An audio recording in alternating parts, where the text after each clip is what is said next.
सबसे बड़ी चीज आती है शहीद भगत सिंह। भगत सिंह को मैं कितना मानता हूँ आप लोगों को दिखा दूं। मेरी छाती पे जो छप रहा है वो भगत सिंह है। मेरी छाती पे जो छप रहा है वो भगत सिंह है। मेरे लिए मेरी माँ से मेरे बाप से बढ़कर भगत सिंह है, जिसको मैंने पढ़ा है और जिसको पढ़ के मैंने बहुत कुछ सीखा है। आप लोगों ने इस भगत सिंह से क्या सीखा है, ये सवाल मेरा सबसे रहेगा, लेकिन ये बाद में पूछूंगा। पहले आप लोगों को बताता हूं शहीद आजम भगत सिंह कौन था। सिर्फ और सिर्फ आप लोगों को उसके जीवन के आखिरी 12 घंटे बताऊंगा।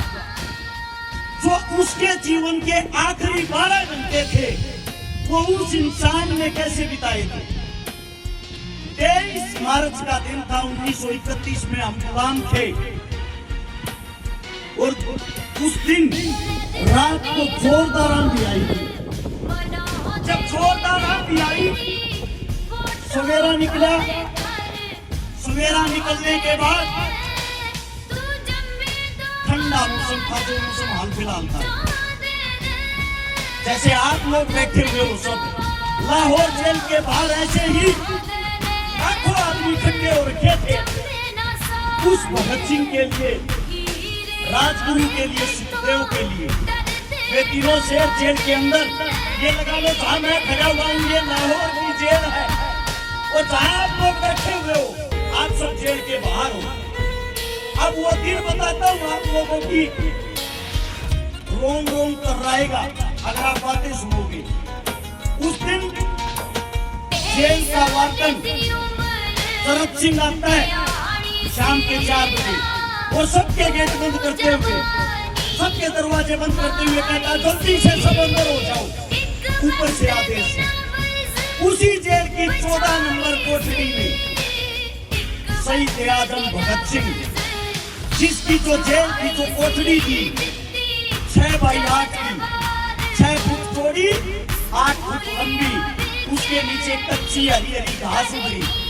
उसके अंदर शहीद आजम भगत सिंह, जिसका कद 5 फुट 11 इंच, जिसकी कमर का साइज 27, जिसकी छाती का साइज 32, जिसके पैर में जूता था 7 से 8 नंबर का। आप लोग सोचते हो भगत सिंह कोई भीम था, ताकतवर था, ऐसा नहीं है। अंदाजा लगा लो वो कैसा होगा। जिस वक्त उसकी फांसी का टाइम था उस वक्त उसका वजन था 62 किलो और जिस वक्त वो जेल के अंदर गया उस वक्त उसका वजन था 57 किलो।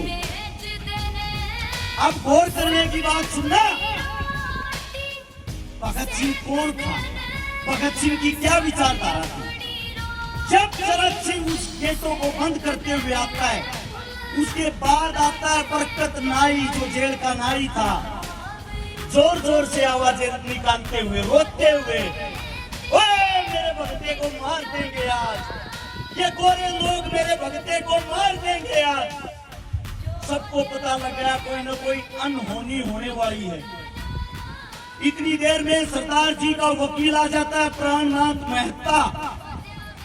वो भगत सिंह को कहता है सरदार जी आपको फांसी होनी थी कल सुबह 6 बजे, लेकिन ये लोग आपको आज ही फांसी देना चाह रहे हैं, ये इतने भयभीत हो गए हैं, इतने डर गए हैं।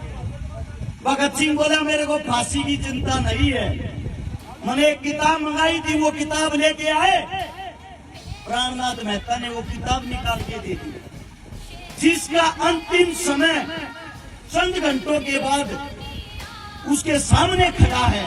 वो इंसान आराम से शेर की तरह किताबें पढ़ रहा है, वो इंसान आराम से किताबें पढ़ रहा है।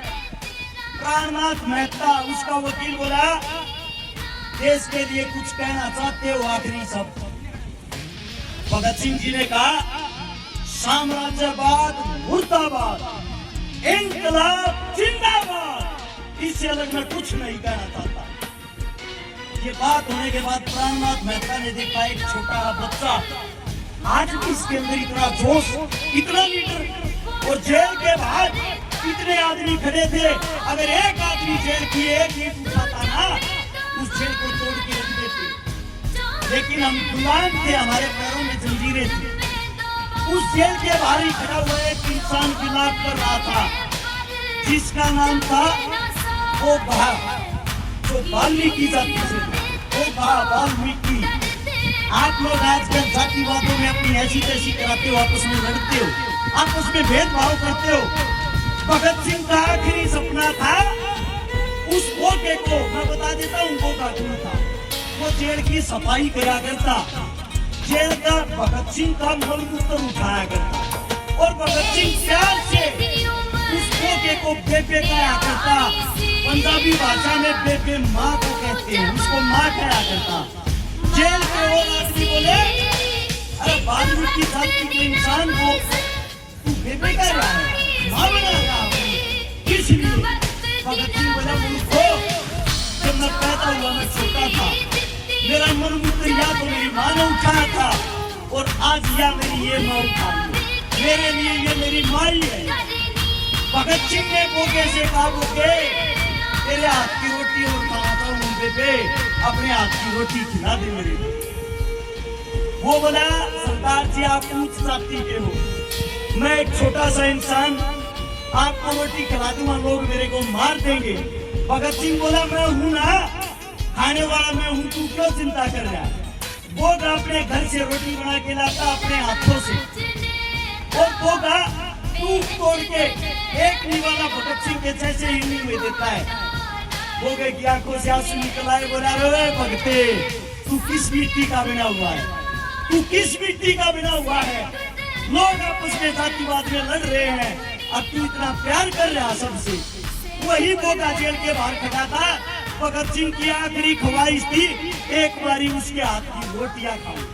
वो बाहर चिल्लाता चिल्लाता बेहोश हो गया, जेल के अंदर उसको भी नहीं घुसने दिया।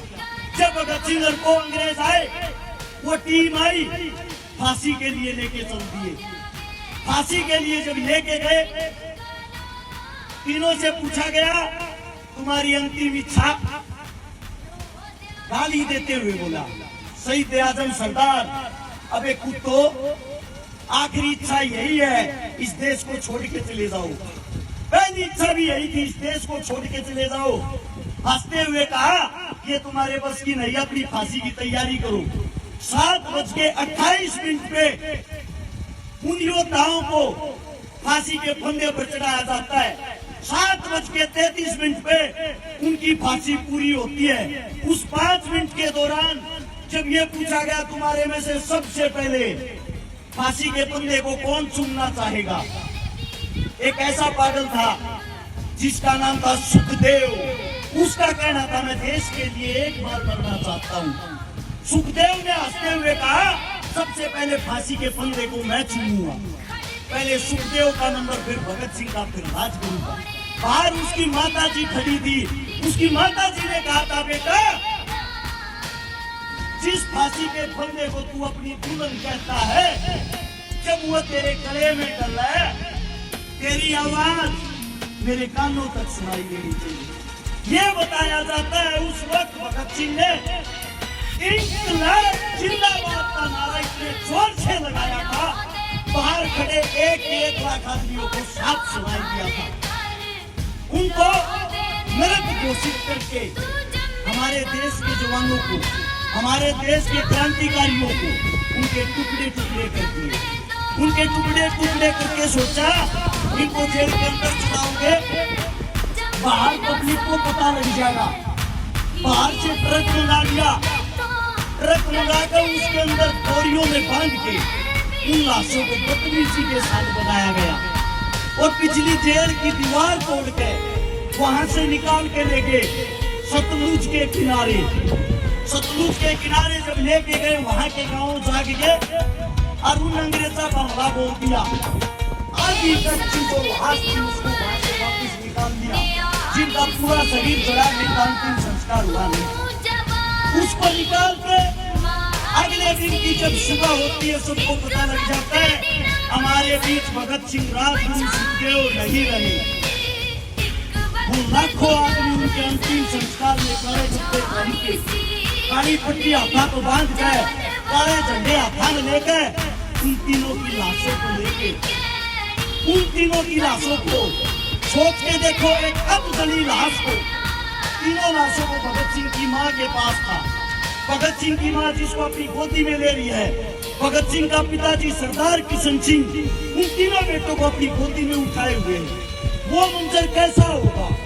उसको लेके अंतिम संस्कार के लिए जब जाते हैं, उनका अंतिम संस्कार हिंदू और सिख दोनों रीति रिवाजों के द्वारा किया जाता है। वहां पे लेकिन सबसे पहले जो नवज पढ़ता है, नवज पढ़ने का काम किया वो मौलवी ने किया। उसके बाद ब्राह्मण ने उनके अंतिम संस्कार का क्रियाक्रम किया। और एक आज का समय है जो हमें एक करने के लिए इस देश को छोड़ के चले गए, जिनकी लाशों का बदला आज तक नहीं लिया गया, आज तक उनको शहीद का दर्जा नहीं मिला, आज तक उनका कहीं जिक्र नहीं होता, आज तक कोई भी पार्टी उनके विचारों पे नहीं चल पाई। उनके सबसे पहले विचार थे हम सब एक हैं, हम सब इंसान हैं। कोई भी सरकार आए आप लोगों को हिंदू मुसलमान जातिवाद में बांट के, धर्मवाद में बांट के बनाती रहेगी, आप लोगों का फायदा उठाती रहेगी। मैं आप सभी साथियों से पूछना चाहता हूँ, आज इस वक्त लिम्पी नाम की बीमारी चली हुई है। सबको पता होगा हमारी गौ माताएं कैसे तड़प तड़प के मर रही है। भाजपा सरकार, कोई पार्टी वाला बैठा हो भाई बुरा मत मानना, बात को समझना और सुनना। भाजपा सरकार जब 2014 में चुनाव लड़ने आई, उन्हें कहा था गौ माता की रक्षा हम करेंगे। उन्होंने करी भी गौ माता की रक्षा। कैसे करी? भारत 20वें नंबर पर था गाय का मीट बेचने में, जिसको बीफ कहते हैं। आज भारत 3रे नंबर पर है। यह रक्षा करी।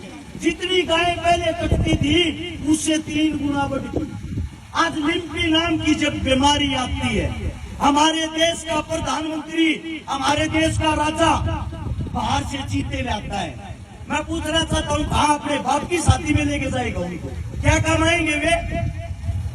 उनके पास इस बात का कोई जवाब है? क्या काम आएंगे उनके लिए वे? हर जगह बस उनको एक ही काम है, इस लोगों को आपस में लड़ा दो, भिड़ा दो, हिंदू मुस्लिम करा दो, उसको उसका दुश्मन बना दो और तुम राज करते रहो। जो काम अंग्रेज करते थे आप लोगों को लड़ा के, वही काम आज हो रहा है, वही काम आज हो रहा है। हम आज कौन सा आजाद हैं? आप सबसे पूछना चाहता हूँ, आप अपने आप को आजाद मानते हो? देश को आजादी 47 में मिली थी, 1947 में। उसके पूरे 4 साल बाद 1951 में शहीद चंद्रशेखर की माता जी की मृत्यु हुई थी। देहांत होया था चंद्रशेखर की माँ। नाम देखो कितना बड़ा, देश का क्रांतिकारी योद्धा। उसकी माता जी की मूर्ति तक नहीं लगने दी थी आप लोगों की सरकार ने, आप लोगों के प्रधानमंत्री ने। पता है क्यों? इसलिए अगर इसकी मूर्ति लग गई, लगने के बाद इनकी क्रांतिकारी विचारधारा फिर ऊपर आ जाएगी। आप लोगों को नहीं पता हो, भगत सिंह चंद्रशेखर जब हमारे बीच नहीं रहे, उनके 50,000 साथी अंग्रेजों ने ढूंढ के बुरी तरह तड़पा के मारे। वही अनाथ हो रखे हैं। जब आप लोगों के पास में आपका कोई साथी तड़पता है, आपकी गौ माता बुरे दौर से जूझ रही है, कहाँ चले गए भाई आज वे गौ रक्षक? वे गौ रक्षक जो पार्टियों में, उनकी बातें कर रहा हूं मैं, इनकी नहीं। ये जो सदैव अपना कार्य करते आए, जो आज भी संभाल गए, मैं हर एक पार्टी की बातें कर रहा हूँ। कहाँ है वे पार्टियां? कहाँ है उन पार्टियों के MP MLA? सिर्फ क्या उनको राजनीति करने के लिए और वोट मांगने के लिए गाय याद आती है? कोई मुद्दा बनाना हो, भाई से लड़ाना हो, तभी गौ माता को उठा लाएंगे। हर टीवी चैनल पे 3 दिन से ये चल रही है खबर, आज चीते ने इतना भागा, आज चीते ने इतना भागा, आज चीता इतना दौड़ा। क्या काम आएगा वो चीता? अगर वो काम आने के लिए लाए होते, काम करो, उसको संसद के अंदर ही छोड़ दो, सारे जितने निकम्मे नेता होंगे सबको खा जाएगा। यार कोई काम होता है देश के लिए, देश को डुगडुगी समझ रखा, कोई भी आओ बचाओ और चले जाओ। हमारा इंसानियत के नाते धर्म बनता है। आज हमारी गौ माता खतरे में है, तो सबसे पहले सारे काम छोड़ के हम सबका जो अपने आप को हिंदू कहता है, सच्चा हिंदू, उसका फर्ज बनता है गौ माता से बड़ा उसके लिए कोई फर्ज नहीं। सबसे पहले अपनी गौ माता को बचाएं। आपके घर में 100 रुपए हो, 200 रुपए, 500 रुपए हो, इतने रुपए में आप लोग गरीब नहीं होते। कोई 300 रुपए की दाढ़ी भी करता है ना, अगर एक दिन की अपनी दाढ़ी दे देगा वो गरीब नहीं होता। आप मंदिरों में भी तो दान देते हो, मस्जिदों में भी तो दान देते हो, गुरुद्वारे में भी तो दान देते हो। आज हमारी गौ माता दान मांग रही है, हमारा हक बनता है हम उस गौ माता को दान दें। और सबसे पहले भाई कमेटी वालों को एक बात मैं कहना चाहता हूँ, सबसे पहला दान 5100 रुपए का अपनी जेब से मैं दे रहा हूँ। कोई भी आके स्वीकार कर ले, मेरे मुख से कोई गलत बात निकली हो उसके लिए मैं माफी चाहता हूँ। और पास की गौशाला से शायद कमेटी आई है, कौन सा गाँव, पहाड़ी गांव से कमेटी आई है भाई। 5100 रुपये इस गांव को, 5100 रुपये उस गांव वालों को दे रहा हूँ। आपका बच्चा हूँ, आपके बीच तो मैं कोई नेता मंत्री तो हूँ नहीं। जैसा मेरा जुबान है वैसे आपके चरणों में ये अरदास है, इसको आप प्राप्त करें। और मेरे मुंह से कोई गलत शब्द, कोई गलत बात निकल गई हो, अपना बच्चा, अपना भाई, अपना बेटा समझ के माफ कर दे। अगर मेरी बात आप लोगों को अच्छी लगी हो तो एक बारी नारा लगाएंगे इंकलाब का और गौ माता का। तैयार हो? बोलो।